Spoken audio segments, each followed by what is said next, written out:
She says malnutrition caused her hair to fall out. Back home in England, her husband, Michael Aris, looked after their sons. Family friend Peter Carey lived nearby. He was obviously living in a way, a bit of a solitary existence. And I could feel the poignancy of that. The warm heart of the Aris household was no longer there. Her sons were only 12 and 16 when their mother was locked up. I hoped that they wouldn't miss me. And they support me, but I think they have paid the price. When you come back and you have a trauma about homework, or you come back and you want to discuss all the issues of being a teenager and growing up, and your mother is miles away in Rangoon, obviously it's tough. Her youngest was allowed a visit. She hadn't seen him in 2.5 years. I didn't recognize him. I would not have recognized him if I'd met him in the street, because a teenager looks quite different from a little boy. Did you think, what have I missed? I missed 2 years and 7 months of watching him grow up. Well, there are lots of things that one thinks about. Her family told us she finds the separation too painful to talk about. She didn't want to go back to her kids. U Tin Win is the ambassador to the United States of the Union of Myanmar. The name Burma is called by its military government. What kind of government would put her in her house and sort of lock her away from everybody when she has 2 kids? She was under restriction in accordance with the existing law. You don't see that as much of a hardship? She has an easy life. I think as compared to being in the prison or in the solitary confinement, it is very easy, it's lenient, and it is convenient for her. In 1991, still under house arrest, Aung San Suu Kyi was awarded the Noble Peace Prize. Her son Alexander accepted on her behalf. In pursuit of a democratic Burma. The government wanted her to leave the country. She refused. Her sentence stretched to 6 years. 6 years locked up inside her house. In all that time, her family was allowed only 3 visits. The idea of choosing in your life your country, your people, and your family, most people would never have to do that. My choice had always been made. Just my country first. But I think people should not be made to choose between their private lives and their political beliefs. But soon, a tragedy in her family would put that choice to the test. In 1995, the regime finally released Aung San Suu Kyi from house arrest, but she was confined to Rangoon, the capital. When she tried to leave the city to meet with supporters, the army blocked her car. She spent 6 days on a bridge refusing to move. Finally, she gave up and returned to Rangoon. There, she defied the authorities and gave speeches over her garden wall.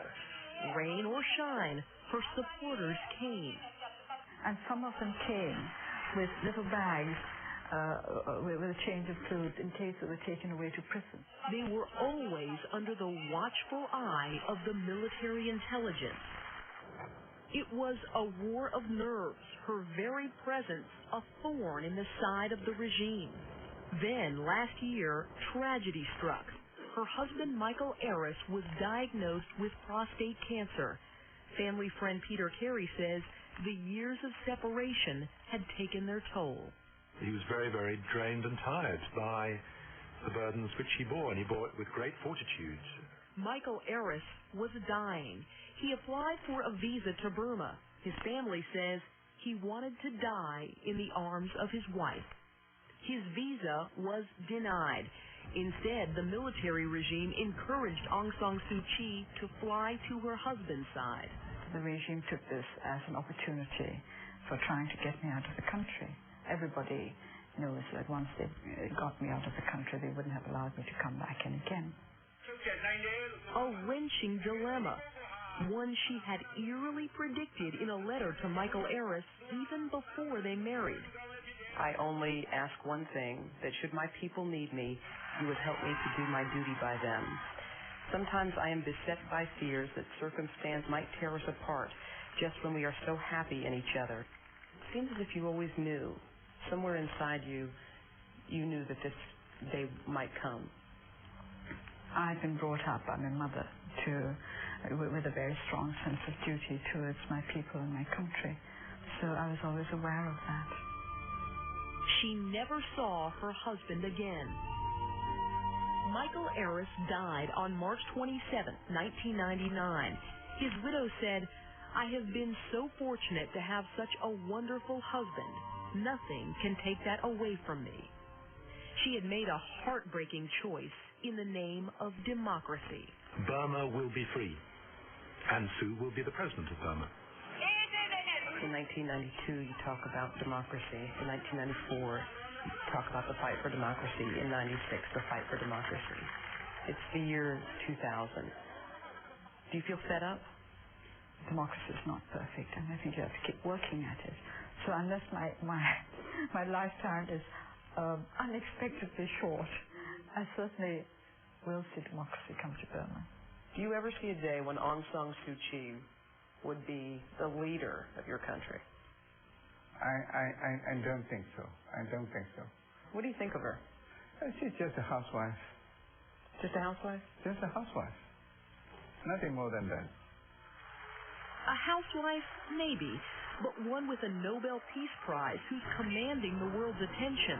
A housewife, her supporters say, who will lead a nation. We have a hope. We have a future. It is no doubt that she will be the leader. She is our leader. Ominously, Burma's state-run newspaper reports Aung San Suu Kyi could face the death penalty or life in prison for high treason. Meanwhile, she supports the economic sanctions the U.S. government is using to try to bring about change in Burma. This is Dateline Sunday for August 13th.